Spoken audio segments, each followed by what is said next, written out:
Persoalan ustaz-ustazah, orang-orang agama berbahasa kesat di meja ceramah bukan perkara baru. Apabila saya mengulasnya, ia bukan merujuk kepada satu dua kes perkembangan semasa yang sejujurnya saya tak ikut dan tak tahu perinciannya.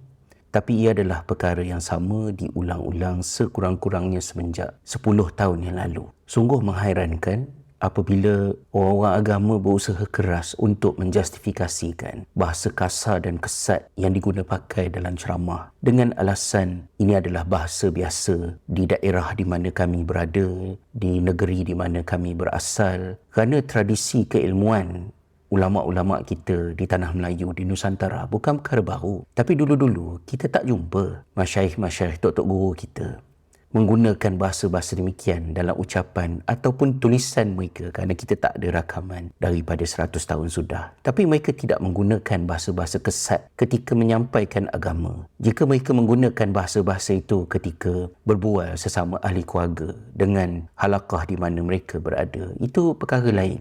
Dan sebahagian besarnya hanya mungkin merupakan andaian kita kerana kita tak ada rekod sejarah mengenainya. Tapi cukuplah dengan kita ingat kembali bahawa fenomena ini bukan fenomena baru. Ia adalah asas utama mengapa surah Al-Hujurat, surah akhlak, diturunkan oleh Allah SWT. Selepas daripada Fatu Mekah, kejayaan itu membawa kepada satu fenomena baru apabila orang masuk Islam beramai-ramai, berbondong-bondong dalam terjemahan Melayu yang selalu kita baca. Dan bila ramai orang masuk Islam dalam bentuk yang sedemikian rupa, dia mendatangkan cabaran baru kerana ramai di kalangan individu ini adalah individu yang menerima Islam bukan kerana sentuhan dakwah secara individu, apatah lagi daripada junjungan Nabi SAW. Maka kemasukan ini sebahagiannya adalah daripada golongan bangsawan seperti Bani Umayyah, keluarga Osman bin Affan, Muawiyah bin Abi Sufyan radhiyallahu anhuma, yang merupakan golongan berada dalam masyarakat di Mekah pada ketika itu. Dan sebahagian daripada mereka adalah daripada golongan Arab Badui yang terkenal dengan sifat kasar, keras mereka. Dan Allah SWT tidak mengizinkan untuk masing-masing berbangga dengan cara masing-masing. Kalau orang berada dengan bahasa-bahasa kayangan mereka, dengan tata cara hidup mereka yang begitu jauh di sebelah A, manakala satu golongan lain berbangga dan bertegas untuk mempertahankan kekerasan, cakap kasar mereka, kerana itu adalah cara terbaik bagi mereka yang berada jauh ekstrim di sebelah B.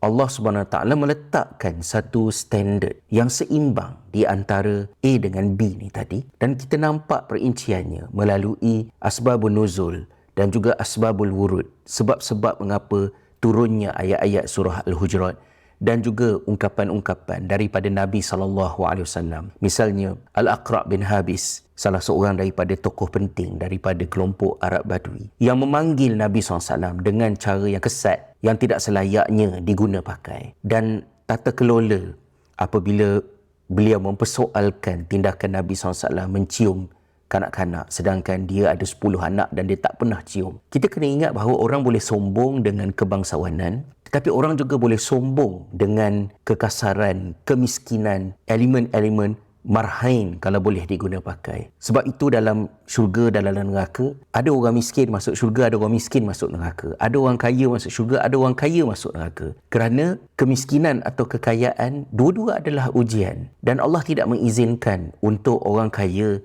menggunakan kekayaan mereka sebagai kebanggaan, atau orang miskin angkuh dengan kemiskinannya. Tapi Islam letakkan satu standard untuk semua ni berada di tempat di mana Islam itu membina tata kelola tingkah laku. Kalau khalayak berbahasa kesat, netizen mencarut maki hamun, memberikan sokongan yang tidak berbelah bagi, taksub ke apa dan sebagainya, kita tak boleh nak meletakkan sepenuhnya ke atas mereka.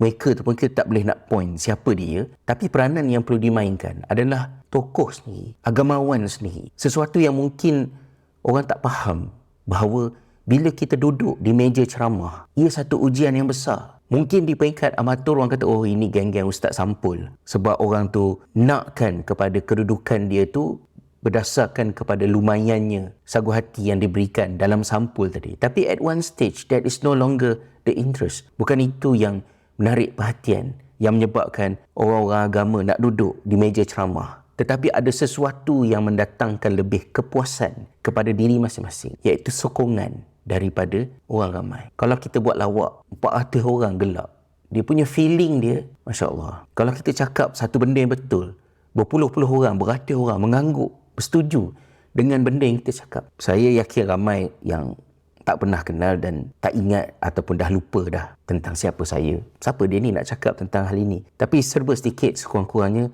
saya pernah berada di situasi itu. Kita duduk di meja ceramah. Kita diuji. Ujian-ujian untuk orang agama. Pertama sekali, amanah ilmu. Sebelum berceramah, buat homework tak? Mutalaah kitab tak? Ataupun fikir nak ceramah apa kejap lagi masa driving nak pergi ke surau. Itu perkara yang saya timbulkan sejak sekian lama. Kemudian yang kedua, orang-orang agama, ustaz-ustaz ceramah ni ada tanggungjawab untuk mengakhlakkan hadirin.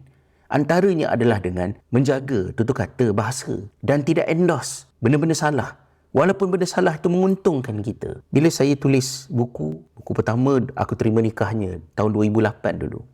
Saya ingatkan diri saya bahawa bila kita tulis buku, jangan gunakan pendekatan yang menyebabkan bila orang tulis buku tu, orang puja kita. Orang nak own kita, nak pegang kita. Tak. Biar dia baca buku tu, dia empower diri dia, dia dapat ilmu dan dia dapat berkembang sendiri. Kita bukan nak kumpulkan orang keliling kita. Kita nak kumpulkan orang kepada agama Allah Subhanahu Wa Taala. Bukan mudah nak ikhlas dalam menyampaikan agama. Jadi tak kiralah ustaz kampung ke, ustaz bandar ke, mufti ke, masyayikh ke, semuanya diuji dengan ujian yang sama. Dan benda ni bukan benda baru. Daripada zaman dahulu lagi, ulama'-ulama' diuji dengan perkara yang sama. Bukalah kitab-kitab. Kalau misalnya nak kepada kajian yang begitu komprehensif yang dihasilkan mengkaji tentang fenomena ulama' ini, tengok berkaitan kajian yang dilakukan oleh Profesor Madeline Zilfi, The Politics of Pity, berkaitan dengan ulama' Osmaniyah. Ada ulama' yang menyampaikan kepada masyarakat pendapat mengatakan bahawa pengharaman arak hanya teraplikasi ke atas orang ramai sebab orang ramai tak boleh kontrol bila minum arak, mabuk. Tapi untuk ulama' seperti beliau, okey, kerana dia tahu batasnya, banyak mana yang boleh minum supaya mengelak daripada mabuk. Antara pendapat yang ada dan menerima sokongan ramai. Perbalahan di kalangan pengikut-pengikut orang agama ni bukan perkara baru. Tetapi tanggungjawabnya yang paling besar berada di tangan orang agama sendiri. Untuk mengadabkan, untuk mengakhlakkan hadirin. Begitu juga dengan pengikut sokongan masing-masing. Supaya jangan nanti kepada netizen, kepada masyarakat, atas nama kami sokong ulama', kami mempertahankan ulama' sebab yang sebelah sana tu pula ada golongan yang menyerang ulama', yang anti dengan ulama'. Sokongan kepada orang agama tu, bak kata pepatah Melayu, sokong membawa rebah. Jika sayang benar-benar dengan tokoh guru masing-masing, ikut benda baik yang diajar, dan kalau ada buat silap, ingatkan, tegurkan, betulkan. Unsur akhaka zaliman au mazluman. Tolong saudara kamu yang zalim atau dizalimi. Kalau yang dizalimi itu jelas kena tolong. Tapi yang zalim tu nak tolong macam mana? Halang dia, hentikan dia daripada meneruskan kezaliman. Dan percubaan untuk menjustifikasikan bahasa kesat adalah sebahagian daripada perbuatan zalim yang bercanggah dengan semangat agama yang disebutkan di dalam hadis Nabi SAW, innama bu'istu liutammima makarimal akhlaq. Apatah lagi di tahun 2023-2024 ini, yang kita tahu kalau sekiranya ceramah kita dirakam dan akan disiar dekat YouTube, dekat TikTok, bertambah lagi tanggungjawab untuk kita berbahasa dengan bahasa yang sejahtera untuk semua orang yang mendengar di daerah kita, di negeri kita, di negara kita, di tempat-tempat lain, dan juga selepas kita mati, semasa kita sudah tidak ada peluang untuk membetulkan kesilapan.